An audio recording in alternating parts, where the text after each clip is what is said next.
आप देख रहे हैं महोबा टुडे। महोबा में राजकर विभाग ने एक बड़े जीएसटी घोटाले का पर्दाफाश किया है। विभागीय जांच में सामने आया कि 5 प्रमुख व्यापारिक फर्मों ने ठेकेदारों के साथ मिलकर बिना किसी वास्तविक खरीद बिक्री के फर्जी बिल बनाकर लगभग 18 करोड़ रुपए की कर चोरी की है। जांच में ऐसी ही 5 फर्मों के नाम सामने आए हैं जो कागजों में करोड़ों की फर्जी बिलिंग कर रहे थे। इन फर्मों ने ना तो कोई सामान खरीदा और ना ही बेचा, लेकिन ठेकेदारों को फर्जी बिल जारी कर दिए गए। जांच में यह भी खुलासा हुआ कि जिन ठेकेदारों ने इन फर्जी बिलों के आधार पर जीएसटी का लाभ लिया, उन बिलों की राशि का जीएसटी फर्मों ने सरकारी खजाने में जमा ही नहीं कराया। उपायुक्त राजकर नीरज सेंगर ने बताया कि मामले की गंभीरता को देखते हुए दोषी फर्मों को ब्लैकलिस्ट करने का निर्णय लिया गया है। तो वहीं पुलिस अधीक्षक पलाश बंसल ने मामले की जांच कुलपहाड़ सीओ हर्षिता गंगवार को सौंपी है। विभाग का मानना है कि जांच में और भी कई फर्मों के नाम सामने आ सकते हैं। इस घोटाले के खुलासे से क्षेत्र के व्यापारियों में भी हड़कंप मचा हुआ है।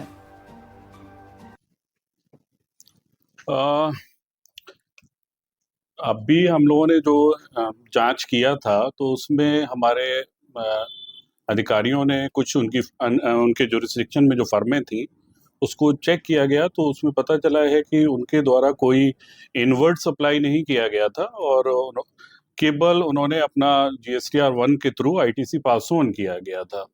तो ऐसी 2-3 फर्में हैं जो एक हमारे जुरिस्डिक्शन की थी स्टेट की और 2 हैं मेरे ख्याल से सेंट्रल जुरिस्डिक्शन की। तो जो स्टेट जुरिस्डिक्शन की फर्म थी उसका हम लोगों ने रजिस्ट्रेशन कैंसिल कर दिया है और जो ITC उन्होंने पास ऑन किया था उसके रिवर्सल के लिए जिन व्यक्तियों ने उनसे ITC ली थी उनको नोटिसेस भेजे गए हैं और शीघ्र ही वो ITC उनसे वापस करा लिया जाएगा। सर, कितना गंभीर मामला हो सकता है ये? गंभीर मामला है, बिना इनवर्ड सप्लाई के आउटवर्ड सप्लाई करना गंभीर है और उनके खिलाफ कार्रवाई की जा रही है। सर, ऐसी और भी तमाम फर्म होंगी जिन पर जांच है, आपकी निगाहें हैं?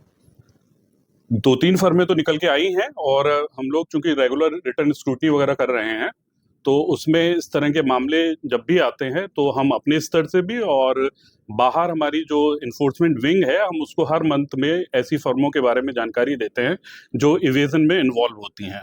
सर, कोई अपील करेंगे व्यापारी से इस बाबत?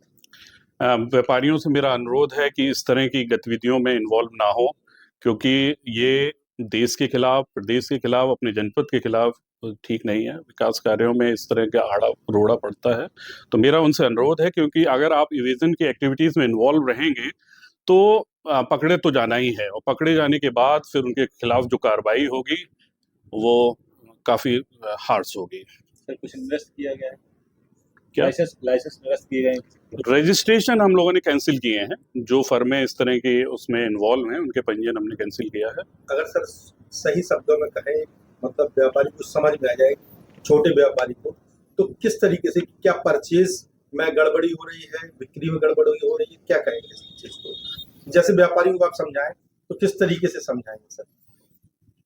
मेरा ये मानना है कि व्यापारी को जो वो एक्चुअल परचेज करते हैं, जो एक्चुअल उन्होंने खरीदा है, उसका ही इनपुट उनको लेना चाहिए। लालच में अगर आकर वो फर्जी इनपुट लेते हैं तो वो निश्चित तौर पर पकड़ में आएगा और उसके विरुद्ध में फिर कार्रवाई होनी ही होनी है। तो मेरा उनसे अनुरोध है कि वो इस तरह की एक्टिविटीज में इन्वॉल्व ना हो।